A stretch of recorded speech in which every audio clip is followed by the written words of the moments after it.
रूस यूक्रेन युद्ध अब कब थमेगा इसका कोई तय समय नजर नहीं आ रहा, लेकिन ये जंग समय के साथ और घातक हो रही है। इसका अंदाजा इस बात से लगाया जा सकता है कि जंग के शुरुआती दौर में यूक्रेनी सेना ने जिस जिस जगह पर अपना कब्जा जमाया था, रूसी सेना ने उन सभी इलाकों से जेलेंस्की की आर्मी को खदेड़ने में सफल हो रही है।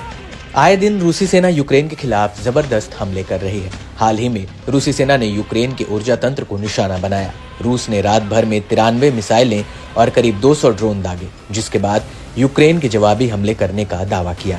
लेकिन अब यहाँ यूक्रेन के लिए बड़ी टेंशन की बात यह है कि रूसी फौज ज्यादा आक्रामक रवैया अपना सकती है। खासतौर से अमेरिका और पश्चिमी देशों को सख्त संदेश देने की कोशिश के तहत व्लादिमीर पुतिन की ओर से यूक्रेन पर ऑरेशनिक मिसाइल से हमला किया जा सकता है।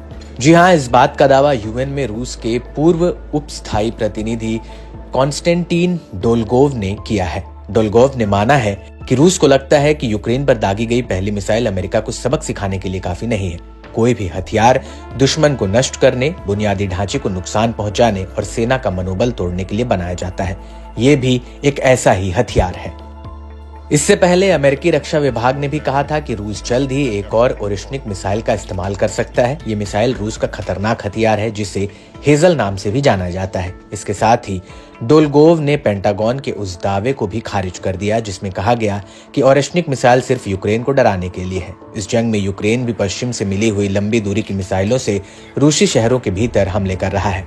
इस बात से पुतिन खार खाए बैठे हैं। हेजल मिसाइल के बारे में रूसी राष्ट्रपति व्लादिमीर पुतिन ने हाल ही में कहा है कि पारंपरिक हथियार होने के बावजूद इसकी परमाणु हथियार के समान है। उन्होंने चेतावनी दी थी कि यूक्रेन अगर रूसी सेना के खिलाफ पश्चिमी देशों के लंबी दूरी के हथियारों का इस्तेमाल करता है तो रूस यूक्रेन में प्रमुख ठिकानों पर इस मिसाइल का इस्तेमाल करेगा।